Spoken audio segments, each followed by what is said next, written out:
বাজে 10টা বাজে ঘুম থেকে উঠলাম, ঘুম থেকে উঠে নিয়ে দিয়ে শহীদুল ভাই রেখে দিয়ে ঘুমাইছে। বললাম যে আমার গোটা মাছ ভেজে দাও, সেই জন্য কিন্তু শহীদুল ভাই মোবাইল দেখতেছে আর মাছ ভাজতেছে, আদাড়ি ভাজছে আর আদাড়ি ভাজতেছে। তো মাছ টাছ ভাজা হয়ে গেল, ভাত টাত খাইলাম, ভাত টাত খেয়ে ডুব টুপ দিয়ে কাপড় চোর পিন দান গেতাইছি এলো ছাদের উপরে। তার কারণ কতদিন ধরে পড়ো মারা হয় না, সেই জন্য কিন্তু আয়া বললাম ছাদের উপরে। তো ছাদের উপরে আয়া নিয়ে দেখি শহীদুল ভাই আর মজিবর দুইজন মিলে কিন্তু সেই পোস্ট দিয়েছে। তারপরে কিন্তু আমরা ফটো টটো মারা শুরু করে দিলাম। এনে কিন্তু প্রায় 40-50টা ফটো টটো মারে দিলাম, ওকে দুইজনকে মারে দিয়ে কিন্তু আমি মোবাইল দিলাম মজিবরের ঠান, বললাম তুমি কয়টা মারে দাও। কিন্তু এনে কিন্তু ইমদাদুল ভাইয়ের সেই ফটো মারা দিছে, আমরা কিন্তু শহীদুল সেই পোস্ট মেরে দিছে। তারপরে আমি আর কি করবো, আমি কয়টা ফটো টটো মারলাম, ইমদাদুল ভাইরে কইলাম। ইমদাদুল ভাই কিন্তু ফটাফট কতটি ফটো টটো মেরে দিলাম। ফটো টটো মেরে দিয়ে নিম্বুরে আয় দিয়ে মজিবর কিন্তু ব্যায়াম করতেছে, আর শহীদুল আর ইমদাদুল ভাই কিন্তু সাইডে ফটো মারতেছে। তো আঙ্গনকার ভিউটা কিন্তু একদম মজা, ছাদের উপরে কোনো মানুষজন নাই, কোনো নাই। তারপরে শহীদুল ভাই কিন্তু কাটা ভূতের পোস্ট নিব, সেই জন্য কিন্তু কাটা ভূতের ফটো মারতেছে।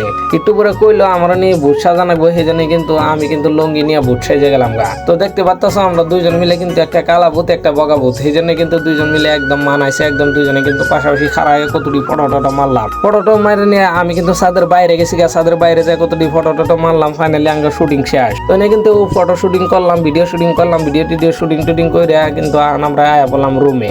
এনে কিন্তু মজিবর ফুচকা বাজার দিছিলাম, মজিবর ফুচকা বানাইছে, আলু ভর্তা বানাইছে, আর রফিকুল কিন্তু পানি বানাইলো। ফাইনালি কিন্তু আমরা খাওয়া দাওয়া শুরু করে দিলাম, 5 জনে মিলে খাওয়া দাওয়া হয়ে গেল। এখন আমরা ফ্রি ফায়ার লাগাই দিলাম। তো গাইস তোমরা যে কেউ আঙ্গনে ফ্রি ফায়ার খেলাবে চাও, অবশ্যই কমেন্ট বক্সে নাম্বার দিয়ে যাও। তো আজকের ভিডিওটা কেমন হয়েছে অবশ্যই সবাই কমেন্ট করে জানাইও।